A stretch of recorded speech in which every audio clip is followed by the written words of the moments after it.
स्वागत है आपका। मैं Vivek Bindra, founder and CEO बड़ा बिजनेस.com। आज मैं भी आपको वो 36 कारण बताऊंगा जिनके कारण आपका बिजनेस नेगेटिव ग्रोथ में चला जाता है। पहला कारण क्या है? Building something that people don't need. आपने कुछ ऐसा बना दिया लोगों को चाहिए ही नहीं। User unfriendly product, ignoring the customers need. Customer आपसे तब नहीं लेता जब उसको चाहिए। कस्टमर तो आपसे माल तब खरीदता है जब उसको चाहिए ही चाहिए। दूसरा, हायरिंग पुअरली और नॉट द राइट टीम। एक बात बताएं आपको, कभी कभी सस्ता आदमी ज्यादा महंगा पड़ जाता है। रॉन्ग हायर आपको डिसरप्टिव पड़ता है, नेगेटिव पड़ता है, कॉस्टली पड़ता है, बहुत परेशान करता है। तीसरा कारण, लैक ऑफ फोकस। आप बहुत सारे काम कर रहे हैं, बहुत सारे प्रोडक्ट बना रहे हैं, बहुत सारी टेरिटरी में जा रहे हैं, बहुत सारे मार्केट के अंदर जा रहे हैं, बहुत सारे काम करने का प्रयास नहीं करना चाहिए। कंप्लीट फोकस होना चाहिए, जो बिजनेस में फेलियर का बड़ा कारण बन जाता है। चौथा कारण, stuck in legal issues. Compliances और लीगल इश्यूज को पूरी तरह से फॉलो ना कर पाना। पांचवा, failure to execute sales and marketing. Sales and marketing की राइट स्कीम ना लेके आ पाना। आप उसको अपसेल और क्रॉस सेल और रीसेल ना कर पाना। राइट प्राइसिंग स्ट्रैटेजी नहीं रख पाना। उसको ढंग से मार्केट नहीं कर पाना, महंगा मार्केट कर देना। अगला है getting out competed.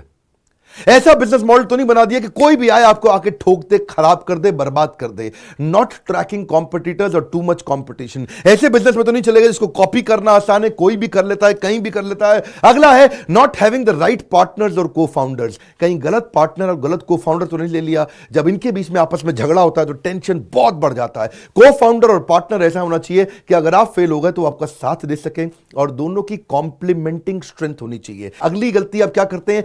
Cash burn या फिर not been able to raise money. कभी कभार ये बहुत बड़ी गलती होती है। पैसा जल्दी खत्म हो जाता है, बर्बाद हो जाता है, या शुरू में ला ही नहीं पाते, फंड रेजिंग कर ही नहीं पाते।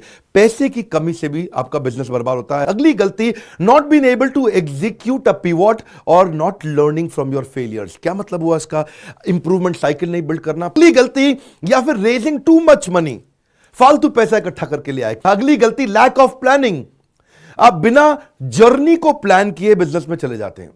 जर्नी को प्लान करने के लिए बिना मेंटोर के, बिना कोच गाइड ट्रेनर के जब आप बिजनेस में जाते हैं दिक्कत होती है। तो मैं प्लानिंग के साथ मेंटर, कोच, गाइड, ट्रेनर भी साथ में ही इंक्लूड करना चाहता हूं। अब अगला पॉइंट लेता हूं मैं, चेजिंग इन्वेस्टर नॉट यूजर। अच्छा, कुछ बेचारे स्टार्टअप में गलती क्या कर देते हैं, वो इन्वेस्टर के पीछे भागते हैं, यूजर को कभी समझते ही नहीं है। यूजर के लिए जो प्रोडक्ट बनाना था उसकी कभी बात ही नहीं करी, इन्वेस्टर के पीछे जिंदगी बिता दी, भागे जा रहे इन्वेस्टर मिल जाए, इन्वेस्टर मिल जाए। और अगर आपने यूजर पे फोकस किया तो इन्वेस्टर की जिंदगी में जरूरत नहीं पड़ेगी। यूजर आपको एडवांस पैसा देगा। यूजर मतलब का कस्टमर। अगला है लीडरशिप या स्ट्रैटेजी का फेलियर होना। कभी कभार स्ट्रैटेजी ठीक नहीं बना पाते, स्ट्रैटेजी की समझ नहीं है हमारे को। स्ट्रैटेजी बिजनेस में अमूमन लगभग 50 प्रकार की होती हैं। वो कौन सी 50 प्रकार की स्ट्रैटेजी है वो जानने के लिए एवरीथिंग अबाउट एंटरप्रेन्योरशिप, इसके बारे में मैं बाद में बताऊंगा। अगली गलती, आपके पार्टनर्स और अलायंसेस ही ठीक नहीं थे। जो आपके वेंडर, आपके कॉन्ट्रैक्टर, आपके इन्वेस्टर, आपके पार्टनर, अगर आपका सप्लायर कमजोर है तो आपका एंड प्रोडक्ट हमेशा ही कमजोर जाएगा। अगली गलती, डिफरेंशिएशन बिल्ड नहीं किया, नो डिफरेंशिएशन।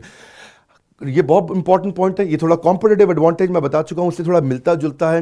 डिफरेंशिएटर का मतलब क्या हुआ? कस्टमर क्यों आपके पास आएगा। और अगली गलती क्या करते हैं? आप बिजनेस मॉडल ही ठीक नहीं बनाते। बिजनेस मॉडल, बिजनेस कौन से मॉडल पे चलेगा, मेथड और मॉडल पे बिजनेस चलता है। केएफसी कहां चले गए? केएफसी के फाउंडर, मैकडॉनल्ड्स के फाउंडर, बड़े बड़ी ऑर्गेनाइजेशंस के फाउंडर किधर हैं? पेप्सी का फाउंडर, कोका कोला का फाउंडर।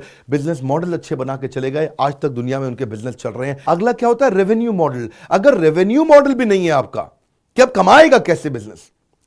रेवेन्यू मॉडल और बिजनेस मॉडल अलग अलग चीजें हैं। बिजनेस मॉडल है कि स्केलेबिलिटी कैसी आएगी, पर रेवेन्यू मॉडल क्या है? पैसे की इनकम होने की संभावना क्या है। अगली गलती, ओवर एक्सपेंशन।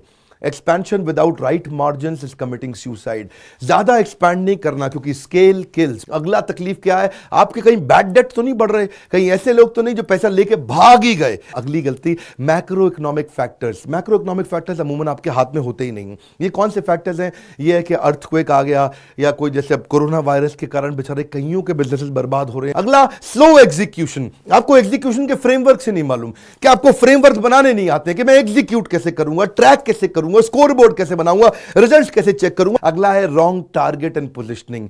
आप कई बार आपको समझ ही नहीं आता कि आप कौन है। वैल्यू फॉर मनी प्रोडक्ट है, आप प्रीमियम प्रोडक्ट है, आप टाउमी की अपनी पोजिशनिंग है, एप्पल की एक अपनी पोजिशनिंग है, मारुति की अपनी पोजिशनिंग है, मर्सिडीज की अपनी पोजिशनिंग है। अगली गलती प्रीमेच्योर स्केलिंग। अभी सही समय आया ही नहीं, आपने एडवर्टाइजमेंट शुरू कर दिया, आपने एक्सपेंशन शुरू कर दिया और बिजनेस को बड़ा करना शुरू कर दिया। आगे चलते हैं, इग्नोरिंग यूजर्स फीडबैक। आपने कभी चेक ही नहीं किया, कोई मॉडल ही नहीं बनाया, कोई मेथड ही नहीं बनाया कि कस्टमर आपको आपके बारे में बुरा भला कैसे बोल के जाए। पॉइंट लैक ऑफ प्रॉफिट और कैश, दोनों अलग अलग चीजें हैं। प्रॉफिट क्या है, 100 का माल 150 में बेचा, उसको बोलते हैं प्रॉफिट। और कैश क्या है, 100 का माल 150 में बेचा लेकिन पेमेंट आई नहीं, 3 महीने 6 महीने पेमेंट डिले हो गई। बहुत बड़ा कारण है बिजनेस फेलियर का। Next point, wrong time to market. आपकी टाइमिंग ही ठीक नहीं थी बिजनेस की, आपने वो प्रोडक्ट अभी लॉन्च कर दिया, उस प्रोडक्ट की जरूरत नहीं थी। अगली गलती, इनएडिक्वेट इन्वेंट्री मैनेजमेंट। कहीं ऐसा तो नहीं कर दिया इन्वेंट्री बड़ी सारी ला के रख दी है, ब्लॉक कर दिया, जिसके कारण आपकी कैपिटल, आपका पैसा पूरा ब्लॉक हुआ पड़ा है। नेक्स्ट पॉइंट, आप उस बिजनेस में घुस गए जिसमें प्रॉफिट है लेकिन आपका पैशन नहीं है। वो बहुत बड़ी गलती है सर, सुनिएगा मेरी बात को। ऐसे धंधे में तो नहीं घुस गए जहां प्रॉफिट तो शायद दिखता है पर आपका पैशन था ही नहीं। नेक्स्ट पॉइंट, बहुत भारी गलती, स्केलिंग विदाउट टेक्नोलॉजी। बिजनेस बड़ा करने निकले थे, टेक्नोलॉजी आपने बिल्ड नहीं करी। बिना टेक्नोलॉजी के बिजनेस कभी बड़ा नहीं करते। Next point, personal use of business fund. आप लोन लेके तो आ गए लेकिन पैसा आपने अपनी गाड़ी में लगा दिया, बड़ी गाड़ी खरीदूंगा, बड़ा फार्म हाउस, बड़ा मकान। नेक्स्ट पॉइंट गलती क्या है, नो सक्सेशन प्लानिंग। आपने अपनी अगली लीडरशिप नहीं तैयार करी, अपनी अगली टीम नहीं तैयार करी। Next point, failure to identify opportunity gap. आप ऐसे बिजनेस में तो नहीं चले गए जहां पे आप अपॉर्चुनिटी गैप ही नहीं समझ पाए। नेक्स्ट पॉइंट क्या है, बैड प्रोडक्ट एक्सपीरियंस। ऐसे तो नहीं कर रहे कि कस्टमर जो प्रोडक्ट ले रहा है वो लेके तो जाता है लेकिन वापस लौट के नहीं आता। ये वाली गलती थोड़ी फर्क है। ये क्या है, अनट्रेन्ड और डिसहार्मोनियस टीम मेंबर। आप टीम लेके तो आ गए पर अपनी बदलती ऑर्गेनाइजेशन के हिसाब से आप उनको ट्रेन नहीं कर पा रहे या उनके आपस के झगड़ों को सुलझा नहीं पा रहे।